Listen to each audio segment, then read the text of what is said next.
1436. Dia tetap bergeming di tempatnya, tetapi Guntur dan Winston sudah mulai pasang kuda-kuda.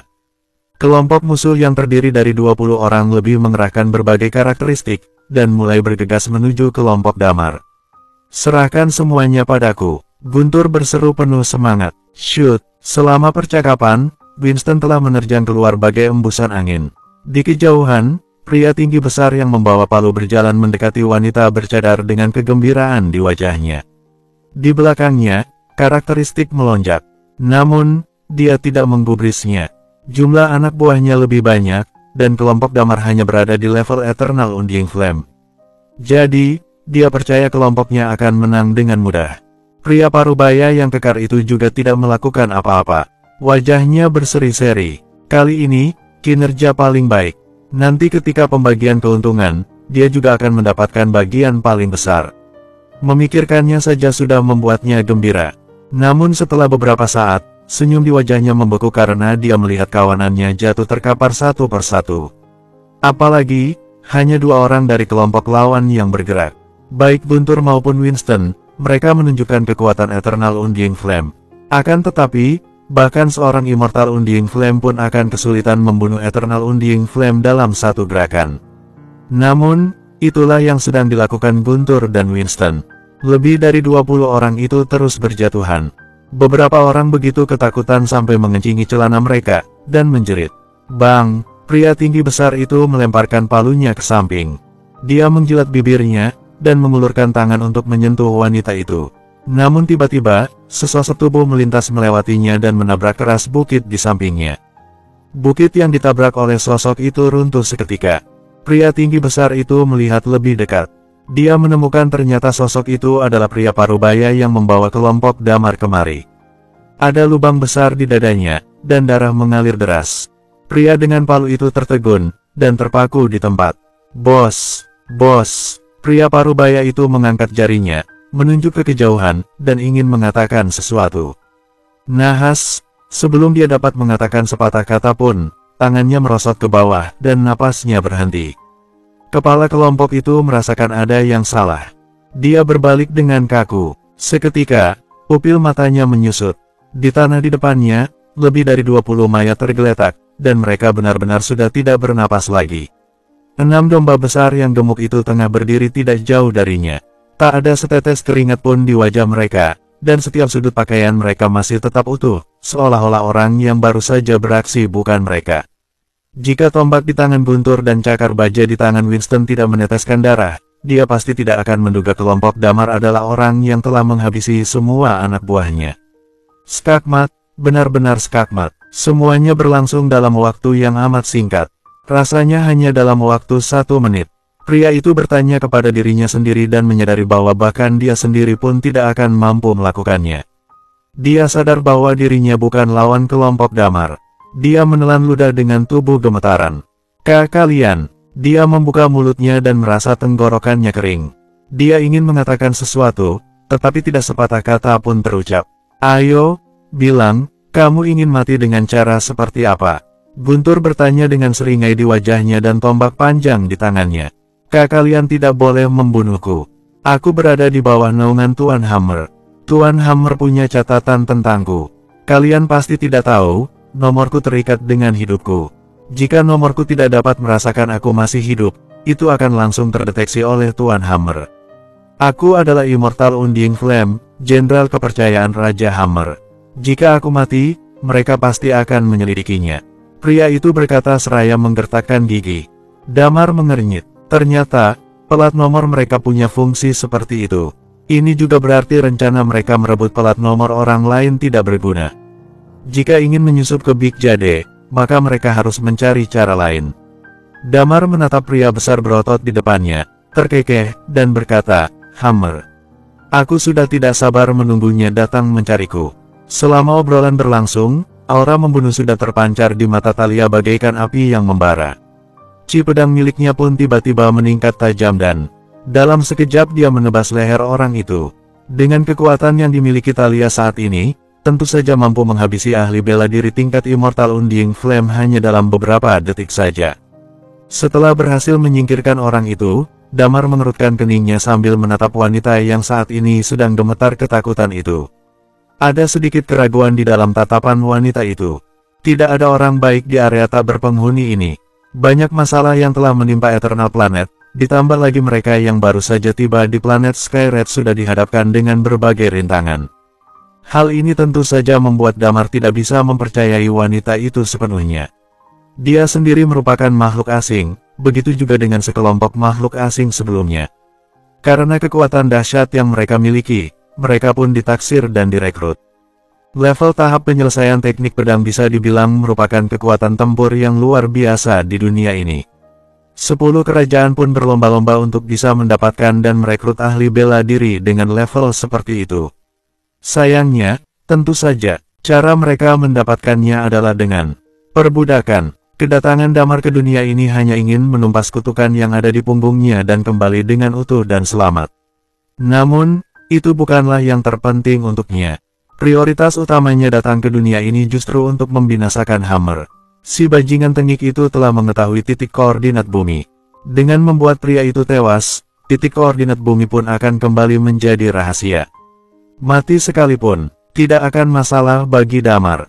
Wanita itu tahu jika Damar adalah makhluk asing. Saat Damar dan rombongan melakukan perlawanan, terutama Thalia yang hanya membutuhkan waktu sepersekian detik untuk membunuh pria kuat itu, wanita itu pasti bisa menebaknya dengan jelas jika kekuatan yang Thalia miliki adalah level tahap penyelesaian teknik pedang. Dan cara terbaik untuk membungkam mulut wanita itu tentu saja hanya dengan membunuh pria kuat itu. Damar diam-diam memperhatikan wanita itu. Wanita itu nampak gemetar ketakutan saat ini. Pada akhirnya, Damar hanya bisa menghela napas panjang. Pada dasarnya dia bukan seorang pembunuh. Ditambah lagi wanita itu sebelumnya sempat memberi peringatan pada Damar dan yang lainnya untuk segera pergi dari sini. Dilihat dari sisi manapun, wanita itu memiliki niatan baik. Dengan kata lain, Damar tidak akan membunuh wanita itu. Selain itu, sekalipun dirinya bertemu dengan pasukan 10 kerajaan, dengan kekuatannya saat ini, tidak ada yang perlu ditakutkan lagi. Damar tidak ingin mencari masalah, tapi alangkah baiknya jika orang lain juga jangan mencari masalah dengannya. Jika tidak, tanggung sendiri akibatnya. Thalia nampak sedikit tersenyum. Dia berjalan menghampiri wanita bercadar itu. Jangan khawatir, barusan. Kamu telah berniat baik dengan memperingatkan kami. Kami tidak akan menyakitimu. Ayo berdiri. Ucap Thalia sembari menjulurkan tangannya. Wanita bercadar itu pun tercengang sejenak. Selang beberapa saat, barulah dia mengulurkan tangannya dan memegang tangan Thalia. Saat bangkit berdiri, angin pun berembus, membuat cadar yang dipakai wanita itu terhempas. Dan detik selanjutnya, sebuah paras nan cantik terpampang di hadapan Damar dan yang lainnya. Cantiknya, Lilia tanpa sadar bergumam dengan mata yang berbinar. Begitu juga dengan Damar, dia nampak terkejut dengan kecantikan seperti itu. Kecantikan yang mampu mengguncang sebuah kota ataupun negara. Selain itu, wajah yang nampak memelas membuat semua orang akan iba padanya. Sepertinya, aku jatuh cinta lagi, ucap Guntur yang saat ini berada di samping Damar. Bersambung, 1437. Winston nampak keheranan menatap Guntur. Sedangkan Wendy malas menanggapinya sambil menggelengkan kepala. Damar, kalau aku menikah dengannya, kira-kira nama anakku nanti siapa ya? Guntur Sky Junior, atau Guntur Red Junior. Hitung-hitung untuk mengenang pertemuanku dengannya di planet Skyred ini, ucap Guntur. Damar pun mengumpat di dalam hatinya. Sahabat sialannya ini malah memikirkan nama anak-anaknya nanti jika menikah dengan wanita itu. Damar tak bisa berkata apa-apa sambil menggelengkan kepalanya. Dia tidak habis pikir dengan sikap sahabatnya ini. Harusnya kamu mendengar penjelasan orang itu barusan kan? Wanita ini, besar kemungkinan hanya menjadi alat untuk melampiaskan hasrat kelompoknya di tengah gurun ini. Kamu mau dengan wanita bekas pakai seperti itu? Bisik Damar, tidak masalah, itu bukan urusan yang besar. Jawab Guntur masih terpesona dengan kecantikan wanita itu. Guntur, kamu itu, Damar nampak keheranan. Dengan kecantikan seperti itu, permaisuri bukanlah apa-apa. Tidak masalah dengan masa lalunya, justru karena masa lalunya yang kelam seperti itu semakin membuatku ingin menjaga dan melindunginya. Ucap Guntur sembari menelan ludahnya. Aku bisa menerima itu semua. Jika di sini ada kantor urusan sipil, sekarang juga akan aku bawa dia ke sana untuk menikah denganku. Imbuhnya, sialan, ucap Damar tak kuasa menahan makiannya. Sahabatnya yang satu ini benar-benar sudah tidak ada obat. Terima kasih, kalian semua, ucap wanita itu sambil berjalan mendekat dengan menatap Damar dan yang lainnya. Tapi, lebih baik kita cepat-cepat tinggalkan tempat ini. Bau amis darah dan aura pertempuran besar kemungkinan akan menarik kedatangan yang lainnya. Jika itu sampai terjadi, maka akan semakin runyam masalahnya. Damar menganggukkan kepalanya. Damar memiliki rencana kenapa menyelamatkan wanita ini. Pertama, dia bisa menggali informasi mengenai mata iblis. Sebelumnya wanita itu ingin menjelaskannya, tapi malah dihentikan oleh orang itu. Kedua, setidaknya wanita itu cukup familiar dengan area tak berpenghuni ini. Bisa mengendarai mobil ini, tanya Damar sembari menunjuk ke arah mobil besar yang ada di sampingnya. Kendaraan ini memiliki kapasitas yang cukup besar, kira-kira bisa menampung sekitar belasan hingga 20 orang. Bisa, jawab wanita itu sembari mengangguk. Mereka semua pun nampak yakin. Setelah menyimpan energi stone-nya, Damar pun langsung naik ke dalam mobil. Wanita itu pun kembali memakai cadarnya, lalu kemudian menyalakan mesin dan bergerak ke arah timur. Punya nama? Tanya Guntur sedikit gugup. Dia mengambil tempat duduk tepat di sampingnya. ID 187.632. Ucap wanita itu. Guntur pun tercengang sejenak. Lalu dia menggelengkan kepalanya. Bukan itu maksudku. Aku tanya namamu. Wanita itu nampak terdiam. Kemudian dia menoleh ke arah Guntur sembari menggelengkan kepala. Aku lahir di planet Skyred ini. ID itu adalah namaku. Semua orang seperti itu di sini, ucapnya. Damar dan yang lainnya pun terkejut, ada sedikit rasa iba di hati mereka. Dari ucapan wanita itu, mereka bisa merasakan sebuah kepahitan. Hanya saja, pemikiran Guntur sedikit berbeda dengan yang lainnya. Dia nampak mengerutkan keningnya dan merenung untuk waktu yang lama. Ide kalian itu terlalu panjang, apa tidak susah saat kalian ingin menyapa yang lainnya? Celetuk Guntur. Damar, Thalia, Lilia, Wendy, dan Winston hanya bisa terdiam menyaksikan Guntur. Pantas sampai sekarang kamu jomblo, sahut Wendy sembari menendang Guntur sampai jatuh. Tepat pada saat ini, wanita itu justru melayangkan senyuman pahit di wajahnya. Kita semua sudah terbiasa sih. Orang-orang di planet Skyred tidak ada yang mempunyai nama, nomor ID itu anggap saja perwakilan dari nama kita. Ucap wanita itu. Mobil terus melaju. Terlintas sebuah kesedihan di hati Damar. Tidak perlu ditanyakan lagi, peradaban di Big Jade memang sangatlah maju. Sebagai salah satu planet utama, entah sudah berapa lama mereka hadir di dalamnya. Bahkan, Damar memprediksi mungkin bisa sampai ratusan juta tahun lalu atau lebih. Ini adalah puncak nyata dari rantai makanan di alam semesta yang luas. Meski planet Skyred adalah planet jajahan, tapi sungguh keterlaluan jika orang-orang yang hidup di planet ini hidup tanpa nama hanya berbekal nomor ID. Jika di masa depan bumi berkembang seperti ini, maka jelas itu bukan hasil yang ingin dilihat Damar. Terlalu mengerikan, nomor ID terlalu panjang, malas aku menyebutkannya. Ucap Guntur menoleh ke arah wanita itu, bagaimana jika aku memanggilmu dengan panggilan, Beb? Kali ini, Wendy tak kuasa menahan kesabarannya. Dia lantas menendang Guntur keluar dari mobil. Guntur nampak jungkir balik, namun dia tidak terlihat marah. Dia justru berlari mengejar mobil itu dan melompat masuk ke dalamnya. Bercandalah, jangan dianggap serius. Ucap Guntur.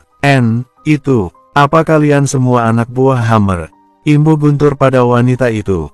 Masalah inilah yang paling dikhawatirkan Damar beserta yang lainnya. Jika wanita bercadar ini berada di bawah komando Hammer, maka urusannya akan semakin merepotkan. Wanita bercadar itu menggelengkan kepalanya. Tidak, Big Jade sendiri tidak memiliki aturan yang ketat, kecuali mereka-mereka yang ingin menginvasi planet lain.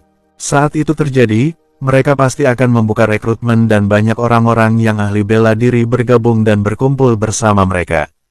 Hanya saja, kesempatan seperti ini tidaklah banyak. Imbuhnya, maksudnya, tanya Damar, ekspresinya nampak sedikit berubah. Perbudakan yang digunakan sebagian besar kekuatan yang ada di Big Jade adalah dengan cara melempar budak-budak di planet Skyred untuk bisa hidup mandiri. Asal kalian tahu saja, biaya hidup di planet ini terbilang tinggi. Selain itu, Energi Stone merupakan dasar dari kelangsungan hidup di sini. Dengan kata lain, setiap napas yang kita hirup di sini semua mengandung energi Stone, ucap wanita itu sembari tersenyum pahit. Sedangkan setiap kekuatan yang ada pasti memiliki budak yang tidak sedikit. Selama bisa pergi berperang, kebanyakan dari budak pasti bersedia. Imbuhnya sembari terhenti sejenak, karena hanya dengan pergi berperang mereka bisa menunjukkan kontribusi, bisa mendapatkan hadiah. Namun, kesempatan seperti ini tidaklah banyak. Ucap wanita itu kembali tersenyum pahit. Jarang sekali ada kesempatan seperti itu, mungkin selama bertahun-tahun hanya akan terjadi satu kali. Sebagian besar waktu yang kita gunakan hanya untuk bertahan hidup di planet ini sendirian. Apa boleh buat, karena dikendalikan oleh obat, kita dalam periode tertentu harus pergi mendapatkan penawarnya, imbuhnya. Penawar, dengan kata lain setiap kekuatan yang ada pasti tahu bagaimana cara mengendalikan kalian. Bukankah tidak sulit meramu penawar yang sama? Kenapa kalian tidak mencoba meramunya? Ucap Damar kemudian, tidak sesederhana itu. Ucap wanita bercadar sembari menggelengkan kepalanya. Sebenarnya ada juga orang yang berpikir seperti itu, tapi tidak ada satupun dari mereka yang berhasil membuatnya.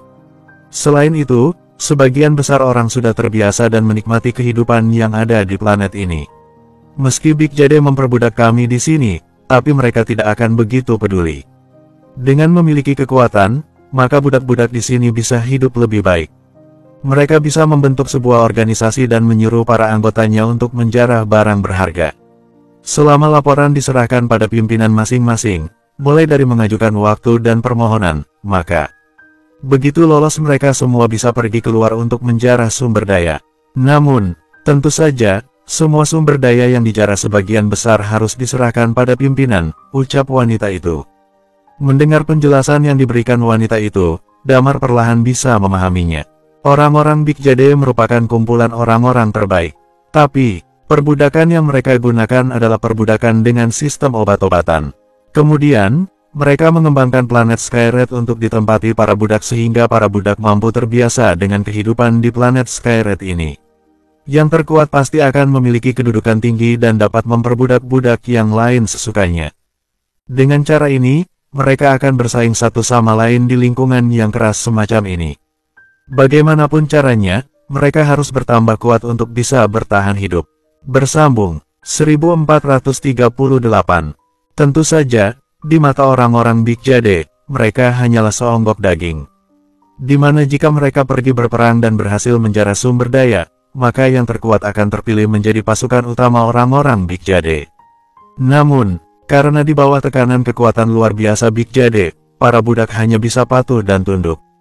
Demi membuat hidup mereka lebih baik dari sebelumnya, maka mau tidak mau mereka harus terus pergi menjarah dan mendapatkan sumber daya untuk orang-orang Big Jade.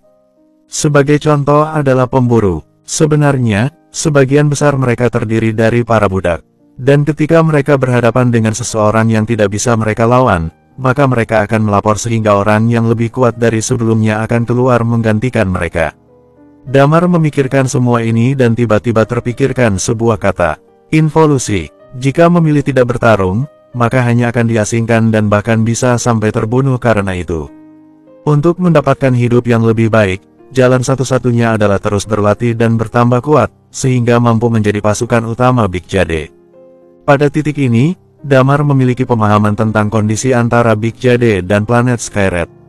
Biasanya, orang-orang yang berasal dari kam yang sama akan memiliki tingkat kerjasama yang tinggi. Tapi, tergantung pada situasinya, orang-orang yang berasal dari kam berbeda pun juga memiliki hubungan pribadi yang cukup baik. Imbu wanita bercadar itu. Damar nampak merenung sejenak, tapi, seingatku sumber daya planet Skyred tidak bisa dieksploitasi. Hanya saja, kenapa ada banyak orang yang datang di area tak berpenghuni ini? Sumber daya yang tidak bisa dieksploitasi merujuk pada sumber daya energi. Sebenarnya penyebab utamanya adalah karena sumber daya energi di planet ini sejak awal sudah dieksploitasi oleh orang-orang Big Jade secara besar-besaran. Jawab wanita itu. Tapi, tidak sedikit biji yang mempunyai nilai berharga. Jadi, tidak heran jika ada banyak orang berkumpul di area tak berpenghuni ini. Karena tidak memiliki kekuatan yang cukup untuk pergi melakukan invasi, meski sangat berbahaya, mereka pun harus melakukannya untuk bertahan hidup. Awalnya ada beberapa sahabat yang menemaniku ke tempat ini. Tujuan kami hanya satu, mencari biji atau sumber daya lain untuk ditukarkan dengan energi stone. Tapi, wanita itu nampak tersenyum pahit. Semuanya dirampas oleh orang-orang barusan. Sahabat-sahabatku semuanya tewas. Karena aku memiliki paras yang cantik, mereka. Membicarakan hal ini, air mata pun menetes dari sudut matanya. Kerutan di kening Damar semakin menebal. Kalian suka menyerang orang lain di sini. Itu hal lumrah di sini.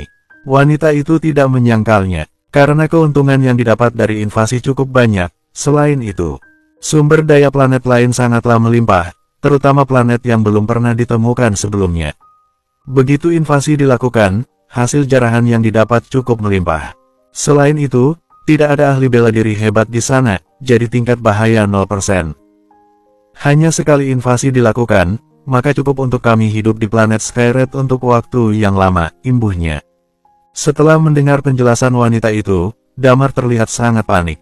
Tapi, sebagian besar budak yang ada di sini sama sekali tidak memiliki hak untuk memilih, mereka hanya berpikir bagaimana cara untuk hidup setelah ini.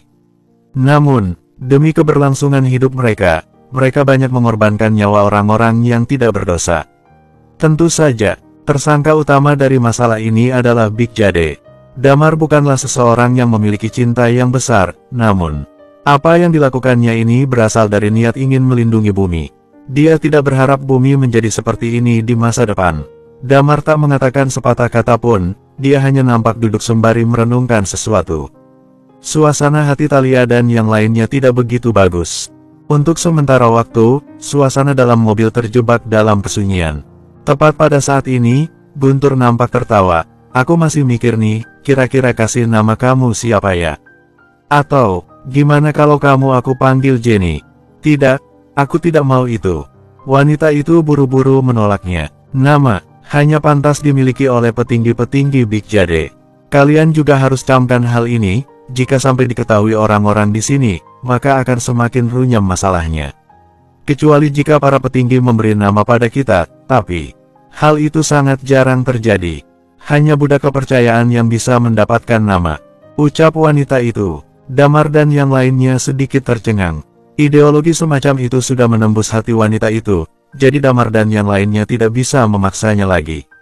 Oh iya, sebelumnya kamu bilang ada seseorang yang mengendalikan kutukan mata iblis itu. Siapa orangnya? Apa dia benar-benar bisa menghilangkan kutukan itu? Tanya Lilia kemudian. Wanita bercadar itu nampak berpikir untuk waktu yang lama. Aku juga tidak sengaja mendengar seseorang mengatakannya. Jika tidak salah, sepertinya raja dari kerajaan Palet yang memiliki teknik terlarang seperti itu, ucapnya sedikit ragu. Kerajaan Palet? Tanya Damar sembari mengerutkan keningnya. Iya, kerajaan yang pernah menjadi kerajaan terkuat dari 10 kerajaan yang ada. Tapi sekarang, kerajaan Palet malah menjadi kerajaan yang terbelakang. Namun, berdasarkan kabar yang beredar, karena mereka mempunyai teknik terlarang itu, tidak ada yang berani sepenuhnya menghancurkan mereka, ucap wanita bercadar itu nampak merenung. Damar dan yang lainnya pun senang saat mendengarnya. Tidak diragukan lagi, berita itu merupakan hal terbaik yang pernah didengarnya semenjak menginjakkan kaki di planet ini. Meski hanya sebatas rumor, tapi setidaknya mereka telah mendapatkan berita mengenai hal itu. Masalah selanjutnya adalah bagaimana cara mereka masuk ke dalam Big Jade. Guntur menatap wanita bercadar itu sembari memikirkan sesuatu. Oh iya, bagaimana cara aku menyapamu? Tanyanya. Aish, sudah ku bilang ide 187.632. Jawab wanita itu. Guntur nampak terbatuk beberapa kali. Ide 187.632. Biasanya bagaimana cara kalian memasuki ke Big Jade?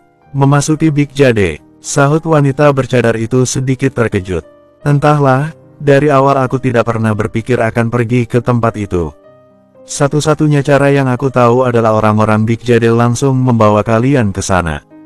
Tapi, dengan syarat kalian harus menunjukkan prestasi besar, atau bisa juga dengan membuat mereka mempercayai kalian. Kira-kira, apa akibat dari menerobos masuk dengan paksa? Tanya Damar dengan sedikit merenung. 10 kerajaan akan bersatu dan melakukan pembantaian. Ucap wanita itu sembari menatap Damar dan yang lainnya dengan aneh. Dia merasa pertanyaan Damar dan yang lainnya terdengar aneh, namun, Dia tetap harus menjawabnya dengan apa adanya. Hal-hal yang perlu ditanyakan sudah diajukan. Selanjutnya, mereka pun mengobrol satu sama lain seperti biasa. Tentu saja, mereka masih tetap belajar banyak hal dari obrolan-obrolan itu. Ada banyak kota dan desa di planet Skyred. Syarat masuk ke dalam sangatlah ketat. Saat masuk ke sebuah kota, pasti akan melewati pos pemeriksaan barang-barang.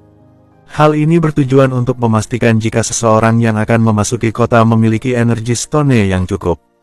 Jika dirasa cukup, maka diperbolehkan untuk masuk. Tentu saja hal ini yang paling menyakitkan bagi orang asing seperti mereka. Sakit yang tidak berdarah. Selama pemeriksaan, jumlah harta akan terekspos. Asal kita tahu, planet Skyred merupakan planet yang tidak memiliki banyak aturan dan hukum. Untuk mendorong para budak menjadi lebih kuat, orang-orang Big Jade justru mendukung mereka bertempur satu sama lain. Dengan cara ini, barulah akan terlihat budak-budak terkuat yang bisa dibudidayakan. Bersambung, 1439. Di sisi lain, orang asing akan berada di posisi yang tidak menguntungkan. Karena pertama, orang asing akan terekspos jika dirinya adalah orang dari planet lain. Kedua, harta kekayaan juga akan terekspos. Dilihat dari sudut pandang manapun, orang asing sangat tidak diuntungkan. Hal inilah yang alasan utama kenapa jumlah orang asing dari luar planet yang datang semakin sedikit. Damar dan yang lain terus bertanya di sepanjang perjalanan. Wanita bercadar itu bisa dibilang sangat paham dengan keadaan area tak berpenghuni. Tentu saja, Damar dan yang lainnya juga tidak langsung percaya begitu saja pada semua kata-katanya. Ada sedikit kewaspadaan dalam diri mereka. Untungnya, tidak ada yang terjadi selama perjalanan berlangsung. Mereka semua dengan lancar mendekati sebuah kota yang bernama Sans. Kota Sans ini merupakan daerah di bawah komando Hammer. Meski begitu, tidak semua orang yang tinggal di kota ini merupakan bawahan Hammer. Masih ada beberapa kekuatan besar dan kecil lainnya di kota ini. Sebagai contoh wanita bercadar yang memiliki ID 187.632 ini. Dia termasuk bawahan dari kerajaan yang tidak terlalu mencolok di Big Jade. Raja yang memimpin pun hanya memiliki kekuatan dengan level Immortal Undying Flame. Tapi, raja itu merupakan penduduk asli Big Jade. Jika dilihat berdasarkan kasta, penduduk terbawah Big Jade sekalipun, apabila muncul di planet Skyred ini, maka kedudukannya masih tinggi. Bagaimanapun, sebagian besar yang ada di planet ini merupakan budak. Para budak harus berlutut dan memberi hormat padanya. Ini adalah perbedaan mutlak dalam status dan kedudukan. Orang-orang yang bertanggung jawab atas verifikasi harta kota Sans tentu saja adalah mereka-mereka yang mengucap janji setia pada Hammer. Mereka semua akhirnya tiba di gerbang masuk kota. Pemindai yang ada di gerbang kota pun memindai Damar dan yang lainnya pertama kali memasuki kota Sans ini. Selanjutnya, muncul seseorang yang segera memeriksa harta mereka semua. Mengenai jumlah energi stone yang Damar miliki tentu saja tidak menjadi masalah. Namun, saat pemeriksaan berlangsung, Damar beserta yang lainnya menyadari jika orang-orang yang memeriksa mereka memiliki tatapan yang rakus. Seolah-olah sedang menatap domba besar nan bodoh. Damar pun memiliki firasat tidak baik di dalam hatinya. Setelah memasuki kota, pasti akan banyak hal yang akan menimpa mereka. Namun, karena sudah terbiasa, Damar seolah tak lagi mempedulikannya. Bangunan di kota Sans ini tidak melulu gedung tinggi, namun juga ada beberapa yang nampak rendah. Tentu saja sangat berbeda dengan yang ada di Eternal Planet. Karena ada banyak binatang buas, penduduk Eternal Planet terpaksa hidup dan tinggal memadati kota. Hal inilah yang menyebabkan kepadatan penduduk cukup besar di kota. Sedangkan kota yang ada di planet Skyred ini, meski cuaca tidak begitu bagus, tapi antara bagian dalam kota dan luar kota sangat jauh berbeda. Di dalam kota, jalanan nampak bersih dan tertata rapi, umumnya ditutupi dengan vegetasi yang luas. Bangunan yang ada juga sangat bernuansa sci-fi, bahkan ada beberapa rumah yang melayang di udara. Setelah Damar dan yang lainnya masuk, mata mereka sedikit terbelalak. Mobil mereka tinggalkan sebelum memasuki kota. Mobil itu adalah mobil milik orang sebelumnya. Jika orang itu berasal dari kota Sans, maka masalah baru pun akan muncul. Setelah memasuki kota, ID 187.632 menatap Damar dan yang lainnya. Bagaimana jika kalian menginap di rumahku untuk sementara waktu? Tapi, jika kalian berniat lama tinggal di kota ini, aku sarankan kalian menyewa atau membeli rumah saja. Ucap ide 187.632. Oke, tidak masalah, kita menginap 1 hari dulu di rumahmu. Besok akan kita atur rencana selanjutnya. Ucap Damar. Tepat setelah mereka memasuki kota, Damar sebenarnya menyadari ada seseorang yang mengikuti mereka dari belakang. Tapi, dia tidak terburu-buru untuk mengeksposnya. Setelah memahami beberapa hal dari dunia ini, dia sudah mulai memikirkan rencana-rencana ke depan mereka. Tepat ketika Damar dan yang lainnya tiba di planet Skyred, kerajaan Palet di Big Jade, terlihat 2 orang wanita sedang terkurung di dalam sebuah penjara di kerajaan Palet. Jika Damar ada di sana, maka hanya dengan sekali melihat saja, dia sudah bisa mengenali siapa 2 wanita itu. Ya, mereka adalah Yani dan Muci. Penjara yang mereka tempati masih terlihat cukup bagus, bersih, dan rapi. Muci nampak sedang memperhatikan sekeliling. Sedangkan Yani, kerutan di dahinya nampak menebal, senyum pahit pun terpancar di wajahnya. Ribuan tahun telah berlalu, kondisi planet Skyred nampak berbeda seperti apa yang dikatakan Dewa Mabuk sebelumnya. Hal yang paling menyakitkan adalah setibanya mereka di planet ini, Dewa Mabuk tersadar. Dan pada akhirnya, Dewa Mabuk mampu meningkatkan tingkat kekuatannya.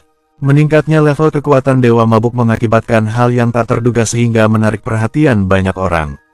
Lantas, banyak ahli bela diri dengan tingkat tahap penyelesaian teknik pedang mengepung mereka dengan tujuan untuk menarik simpati orang-orang Big Jade. Bagaimanapun, seorang ahli bela diri dengan tingkat tahap penyelesaian teknik pedang terbilang hebat di sini. Jika perbudakan sukses, maka hadiah pun akan didapat. Kemudian, pertempuran sengit pun terjadi antara kedua belah pihak. Selama pertempuran berlangsung, mereka menyadari masih ada beberapa ahli bela diri tahap penyelesaian beserta karakteristik unik yang mirip dengan karakteristik ramalan. Hal ini tentu saja menjadi perhatian 10 kerajaan. Akibatnya, ahli bela diri dengan uncomon level menunjukkan batang hidungnya dan pergi menuju planet Skyred. Pada akhirnya, Smiley dan Satli mengandalkan karakteristik angin untuk melarikan diri. Begitu juga dengan Dewa Mabuk, setelah mengandalkan kekuatan barunya, dia sukses melarikan diri. Tapi, Tetua Min dan juga Yani beserta Muci tertangkap pihak musuh. Sialan, apa seumur hidup aku harus berurusan dengan penjara? Teriak Tetua Min yang berada di sebelah Yani dan Muci.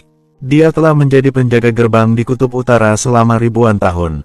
Baru saja dia terbebas dari tugasnya itu, tapi kali ini malah terkurung di ruangan yang bernama penjara.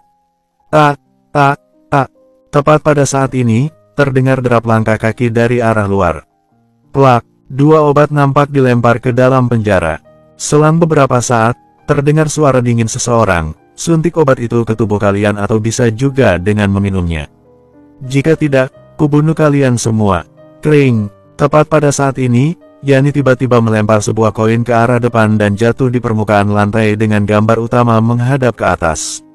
Di depan pintu penjara, orang dengan suara dingin itu nampak kebingungan dengan apa yang dilakukan Yani.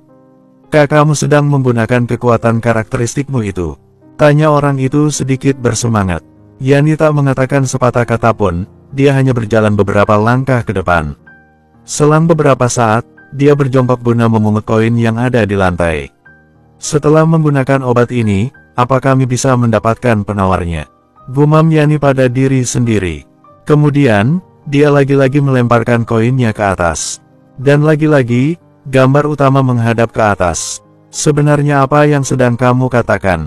Tanya orang di depan penjara sembari mengerutkan keningnya. Yani memungut obat yang diberikan orang itu dan kemudian melemparkannya pada Muci yang berada di belakang. Muci nampak sedikit ragu, dia tidak menyangka jika Yani langsung berinisiatif menyerahkan obat itu padanya.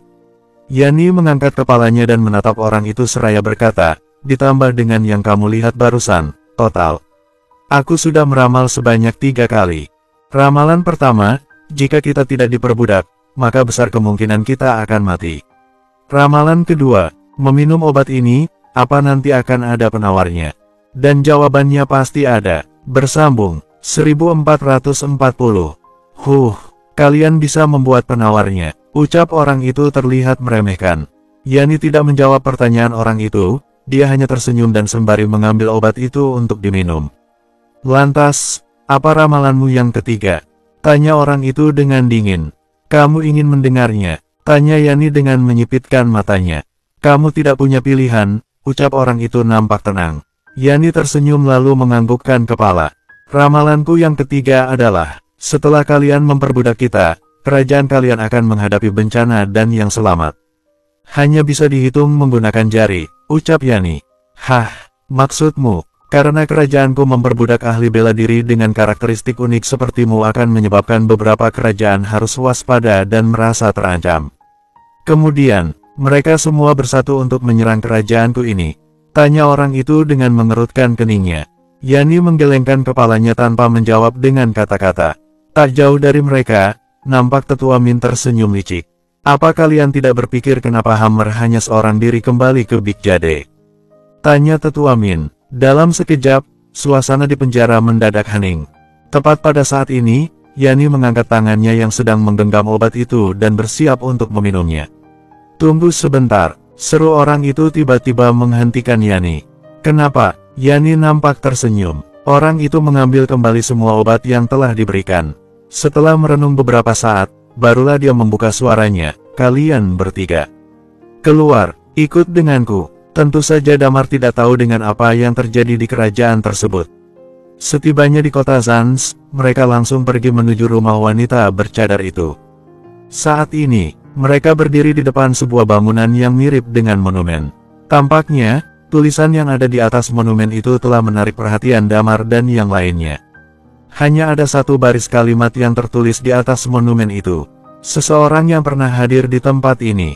Alasan kenapa mereka tertarik adalah karena huruf demi huruf yang tertulis dalam monumen itu menggunakan huruf tradisional yang ada di bumi. Damar dan yang lainnya pun nampak tertegun. Tentu saja, ada sedikit perbedaan dalam jenis font yang digunakan saat ini. Dan jika diamati dengan saksama, jenis font yang tertulis dalam monumen itu digunakan saat era Kaisar Vas. Ada sedikit keraguan di hati Damar, dia pun bertanya pada wanita itu, apa huruf yang digunakan di Big Jade bentuknya seperti ini? Wanita itu pun menggelengkan kepalanya, apa yang kalian maksud monumen ini?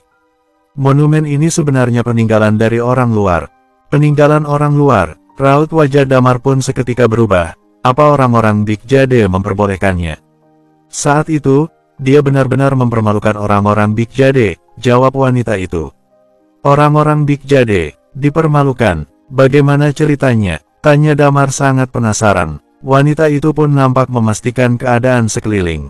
Setelah dirasa aman, barulah dia menjelaskannya dengan hati-hati. Kira-kira, ribuan tahun yang lalu orang luar itu muncul di planet ini.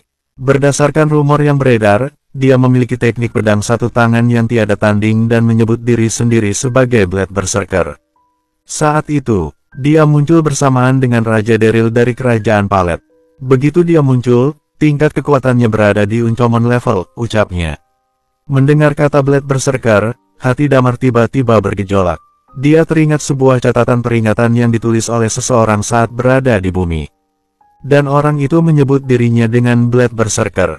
Selain itu, orang itu juga berada di uncommon level dan tertulis menggunakan huruf tradisional bumi. Tidak salah lagi, orang yang meninggalkan kalimat seseorang yang pernah hadir di tempat ini adalah orang yang bernama Saka. Meski terpisah jarak ribuan tahun, tapi jika merujuk pada Dewa Mabuk beserta lainnya yang masih bisa bertahan hidup dalam satu era, maka dengan kata lain bukan hal mustahil jika teknologi di dunia ini semakin maju dalam kurun waktu ribuan tahun. Hanya saja, wanita ini menyebut Saka sebagai aib bagi Big Jade. Hal ini pun membuat rasa penasaran yang ada di hati Damar semakin besar. Lalu, apa yang terjadi? Tanya Damar. Kerajaan Palet saat itu sebenarnya tidaklah terlalu kuat. Mereka memang mempunyai seorang ahli bela diri dengan tingkat uncommon level, tapi kekuatannya biasa-biasa saja. Namun, setelah membawa orang yang bernama Saka ini, dia ingin Saka untuk masuk ke dalam Big Jade, ucap wanita itu terhenti sejenak sembari menghela napas panjang.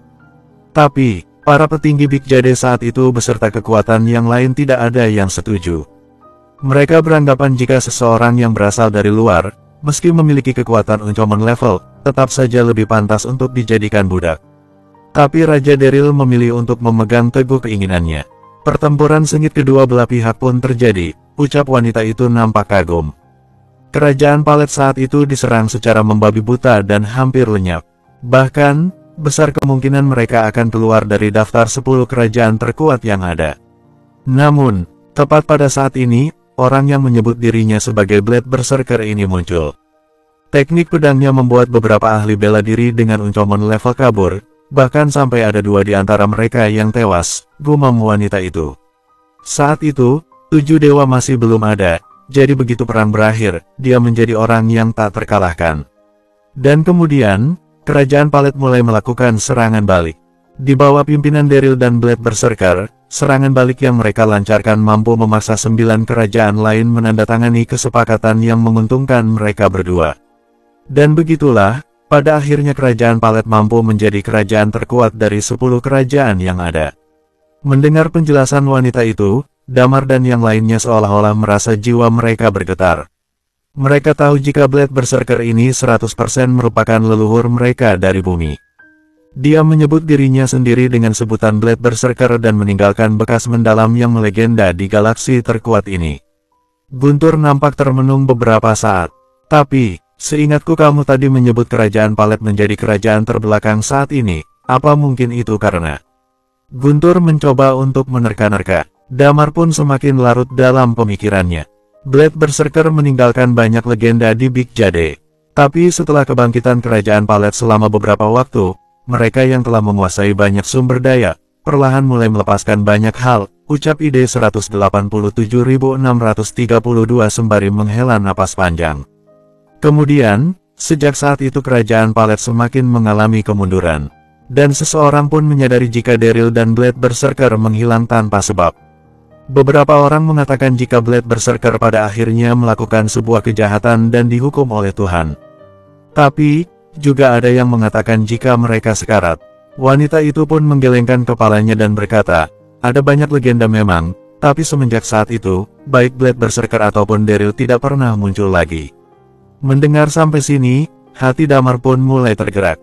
Dan tepat pada saat ini, ID 187.632 melanjutkan kata-katanya, meski dia menghilang, tapi dia telah menjadi pahlawan di hati orang-orang planet Skyred. Karena, dia satu-satunya orang luar yang mampu menaklukkan Big Jade. Orang-orang Big Jade setuju kalian melakukan ini? Tanya Damar. Padahal, orang itu sudah memberikan penghinaan besar pada Big Jade, tapi kenapa mereka tidak menghancurkan monumen ini? Tidak seperti itu. Orang-orang Big Jade mengakui penghinaan itu pernah terjadi. Lantas, mereka pun bersama-sama membuat hukum dan aturan, yaitu, selama ada budak yang mampu mencapai Uncomon level, maka diperbolehkan masuk ke dalam Big Jade. Selain itu, mereka juga akan diakui secara resmi oleh orang-orang Big Jade. Bahkan, mereka diperbolehkan membangun kekuatan sendiri dan menjadi petinggi Big Jade. Ucap wanita itu mencoba menjelaskan. Bersambung.